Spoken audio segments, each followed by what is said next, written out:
What's going on, guys, and welcome back to another Scary Stories Reddit video. And today I found a Reddit thread that asks, what's the creepiest paranormal activity you ever encountered? And by the way, if you like scary content and you're new here, then you've come to the right place because I upload twice a week. So subscribe so you never miss a future upload. And with that, I hope you enjoy. Bit of background. When my wife was young, her parents and siblings lived with one set of her grandparents. Her grandfather was murdered in her home. It happened in his bedroom upstairs. The room was used primarily as storage for the next 20 plus years. Her parents tried to sell the house multiple times, but living in a small town, everyone knew and the house would not sell, so they stayed. Years later, and while my wife and I were engaged, there was a murder trial which I attended in support of her family.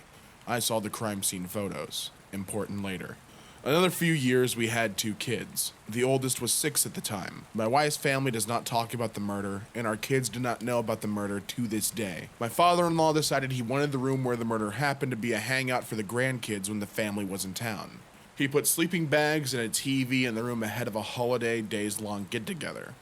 We didn't like it, but stayed silent since the murder was a sore subject. My father-in-law also wanted all the grandkids to all sleep in there together. We were the first to arrive and my son went into the room alone. He usually couldn't sit still long at that age, and so after a couple of hours I decided to check in on him. Here's our conversation.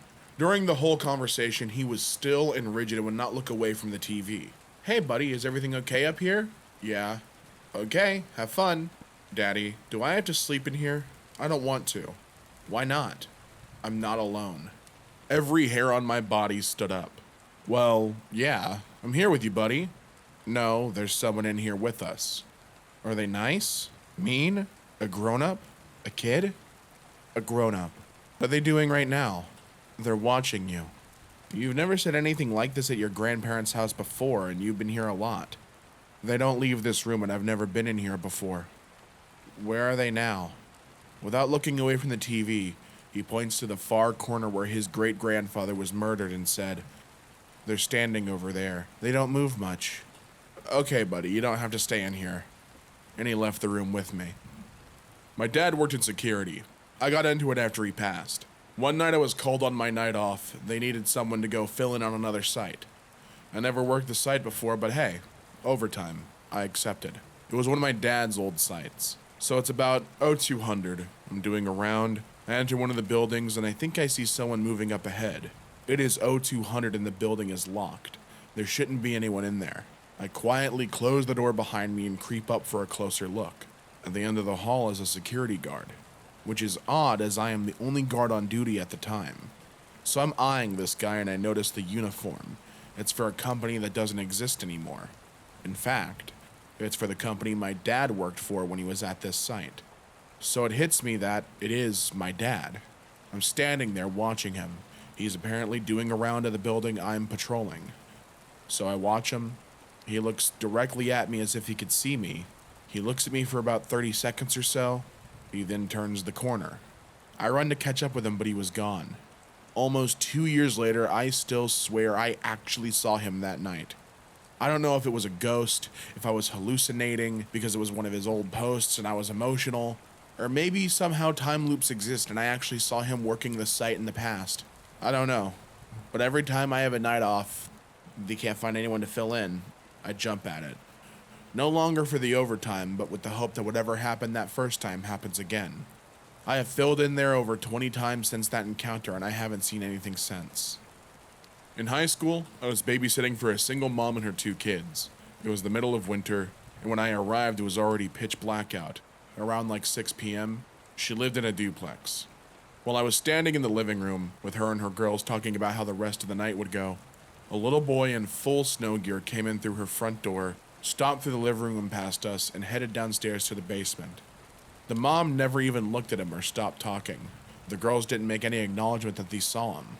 I was super weirded out, but I'm also an extremely introverted teenager, so I didn't ask the mom what was up. Once the mom left, I asked the girls who the little boy was that came in, and they both had no idea what I was talking about. So I got brave and grabbed a broom and headed downstairs. It was a small, unfinished basement. One single room with no closets or anything. No one was down there, and the little boy definitely had not come back upstairs in that time.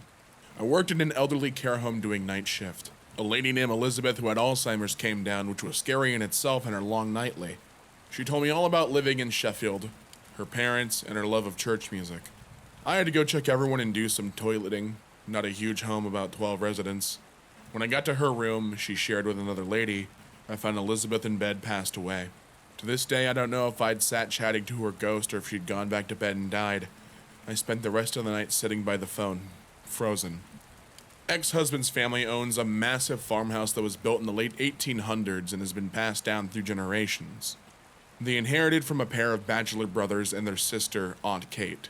So it goes she died in the attic, so that's why you hear pacing up there at night. She loves to take things like ex-mother-in-law's jewelry and move it around the house. The music room used to be used as the funeral parlor for the area way back in the day. They had the original furnace in the basement that looked big enough to burn bodies. One time I came home and noticed my cat was halfway off the ottoman, kneading with his paws like something not there was petting him and holding the front half of him. I went over and ran my hand under him, but not touching him, and he fell down. X was woken up one night with a lady in white standing over him, staring down at him. X is an electrician and farmer who wouldn't make this shit up. Aunt Kate's room that she once lived in is freezing cold all year round. There's no AC and it gets hot and humid in that house. One time I slept in there and had 7 quilts on in the middle of summer. I went to bed with the door closed. They all squeak loudly when opened and the wood floors squeak too. In the middle of the night, I sort of woke up feeling hands going up and down me, tucking the blankets in my sides like you do with little kids. I opened my eyes even though I was terrified and nothing was there. The door was open too, which would have woken me up from loud squeaking. X remarried and had a daughter who always sees an old man in overalls at the top of the stairs, who doesn't want her to go up. She's 10 now and has seen him constantly since she was little. I manage a venue that used to be a Roman Catholic church and was then abandoned and used as a flophouse for many years. I am frequently in the building alone late at night by myself, closing up after shows and club nights. Several strange things have happened to me there. I was really busy setting up for an event, and I was walking along the mezzanine area towards a room that everyone had told me was haunted. And while I love ghost stories, I don't really believe in the supernatural on a fundamental level. The last thing on my mind at this time was spooky stuff. I was en route from one area to another, on a mission to do some logistical task or another.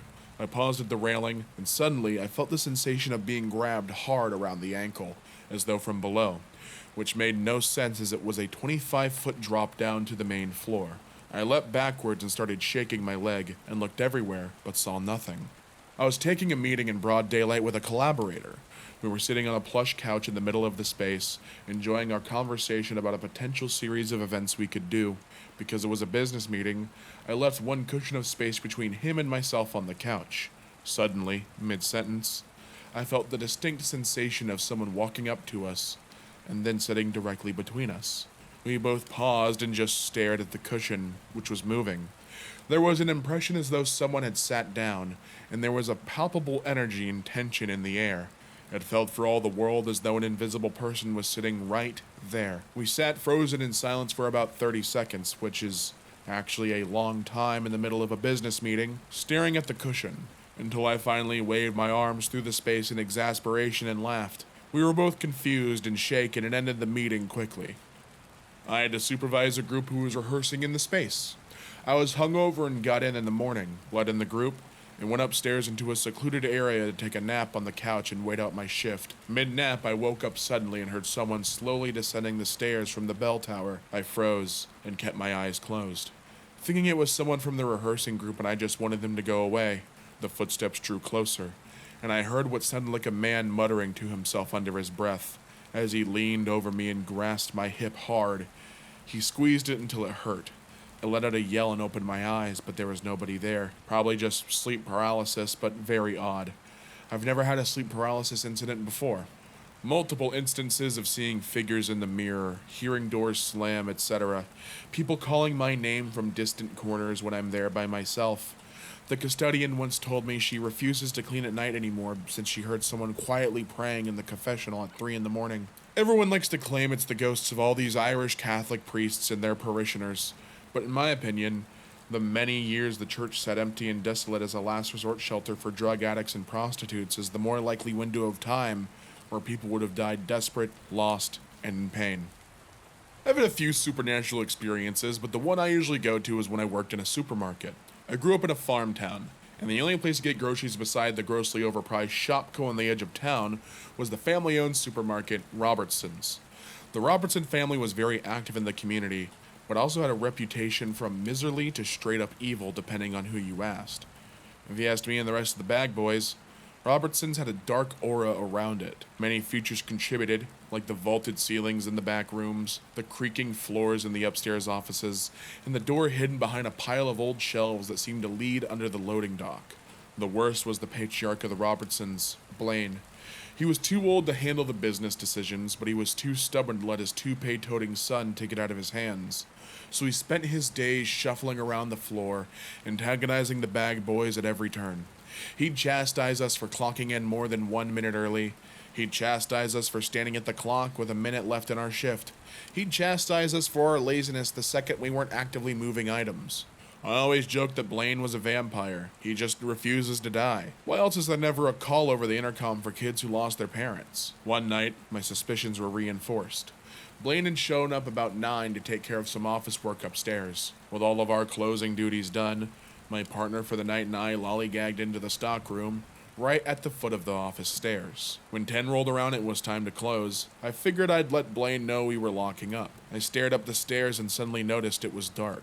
I got to the top and looked around. Not a single light in the offices was on. We'd stood at the bottom of the stairs the whole time and Blaine hadn't passed us. Even when Blaine isn't looming like Nosferatu, strange things happen upstairs. The exposed water pipes leading upstairs twang like someone hit them with a hammer. Footsteps on the creaky floor echo through the whole back room. All of this happens when the offices are pitch black, as we stand next to the stairs. One night, my partner and I got freaked out by the noises from the offices and decided to spend the remainder of the shift lapping the store. But as we walked perpendicular to the aisles, a can of green beans halfway down the vegetable aisle suddenly fell off the shelf. We put it back into place and started walking again. 2 aisles down, another can fell off. This time, as I put it back in its place, a can 15 feet down the aisle flew off the shelf. We left that one sitting and huddled around the cash registers for the rest of the shift. To top it off, though, a bag boy requested to be taken off night shifts after an experience he had in the break room. The break room has 2 small bathrooms, male and female. He was taking his dinner break when he heard a baby crying from the women's bathroom. He had been in there 5 minutes already and hadn't seen anyone come in, much less with a baby. He endured the crying for 5 more minutes before he got concerned and knocked on the door. Repeated knocks and questions got nothing back except for the non-stop bawling. He was finally convinced something had happened to the mother and cracked the door open. The room was dark and empty. Something invited itself into my friend's home. I've told this story on another subreddit, but this is the one haunting experience that really freaked me out. When I was younger, I had a next-door neighbor named Alexi, and she was my best friend. Our parents would go on trips on motorcycles with each other, and we would camp out at one of our houses until he came back. It was normal for us. We never had any paranormal events prior to this specific night. We were sitting in bedroom, talking and doing what we normally did. We saw a bright light through her window, followed with the sound of motorcycles pulling onto the gravel driveway. We instantly think, okay, our parents forgot something. But before we could even get up to leave the bedroom, we heard a knock and a soft woman's voice say, "Hello?" The front door opened. This was a familiar sound because the door scraped against the hardwood flooring. We panicked, thinking there was an intruder at this point because this woman didn't sound like our family. We have very Texan voices. We scouted the house, scared out of our minds, just to find the front door wide open and nobody in the driveway. Nobody was in the house. We finally felt better. We walked back into her bedroom, but before she went to enter, she collapsed onto the floor and started sobbing. I didn't know what was happening. I was scared, and she told me something as tall as the door frame was standing in her parents' room. After our parents returned, her family continued to have paranormal activity in their house. They moved out too.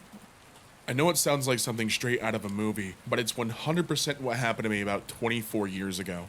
While I was still relatively newly married, my then husband and I moved into a townhouse-style apartment. The 2 floors of our apartment were on the 2nd and 3rd floors of the building, and the management office and mailbox area was almost directly below us on ground level, important for later. The woman who managed the building was older, didn't care for the property well, and usually spent most days chain-smoking Camel non-filters in her office and being a hateful old racist. Imagine renting a place from Juno the social worker from Beetlejuice, but less helpful. She really resented that we had the townhouse, claiming we lied about me being pregnant when we moved it, because she didn't want to rent that unit to people with kids. She also made a few disparaging remarks about my husband due to his race. She was a real peach, truly. So after kiddo was born, I was a stay-at-home mom, just busy keeping the house clean and the baby occupied without a car or local mom friends. After lunch, the kiddo needed a bath. Anyone who's fed a 9-month-old baby food knows the mess that can happen. So I went upstairs and ran the tub. Soon I had the baby sitting happily, splashing in one of those suction cup bath seats. Important to note, it's the middle of winter and we had no heat. It's an issue I'd been fighting Juno the landlord about for a while, among other maintenance issues like my arcing ceiling fan or the garbage disposal that was held on with duct tape and leaked. We basically had to keep a space heater or two in every room to keep the chill off. I had taken one of the space heaters into the bathroom to keep the bathroom warm enough for bath time, and had it sitting out of reach and splashing distance on top of the bathroom counter. I was standing in the bathtub getting ready to lift the baby out when all of a sudden the space heater started to rock back and forth when it had not been rocking before. I had this horrible feeling of dread as I looked at the heater and I just reacted because I knew I couldn't get both of us out of the tub in time. I reached down to grab the baby seat and ended up pulling it up off the tub and dropping the baby over the side of the tub to the bathroom floor just as the heater got to the end of the cord. It thumped into the shower door, bouncing off the edge of the tub and landed on its side on the floor a couple inches away where it shut off. It had auto shut off in case it got tipped over. When I looked over to the corner of the bathroom, that part of the room seemed to just get darker, like it was filling up with shadows. There was no smoke, no change in lighting, no windows, so no sun going behind a cloud, etc. It was just darker. I also started to smell cigarette smoke, Camel non-filters, which I knew the smell of well from being in Juno's office all the time to get things fixed. The smell was so thick it made me cough and my chest ached, but I couldn't see any smoke haze. And I felt this overwhelming sensation of hatred and malice, like someone was standing there giving me a death glare. I grabbed the baby and a towel and ran downstairs. I was so freaked out I couldn't bring myself to go back up there, so I used some diapers from the diaper bag and kept the baby wrapped in a towel and cuddled up to stay warm. I stayed down there the entire rest of the day until my husband got home. Every so often, I'd look up the stairs at the bathroom, but I didn't want to take the baby up there, and I was afraid to leave him alone downstairs. When he asked me why the baby wasn't dressed, I told him about the heater and the smoke in the bathroom, and he went up to check, figuring it was yet another maintenance issue. There was no electrical issues, no damage to the outlet, no smoke, no cigarette smell. He put the heater back on the counter and turned it on, watched it for a few minutes and it didn't rock, so it didn't rock itself off the counter earlier. He laughed it off, but later that day we heard Juno's adult son downstairs near the mailboxes yelling his head off at people. And that's when we found out that she had a massive heart attack in her office earlier that day, and he found her dead in her chair, with a Camel non-filtered still in her hand.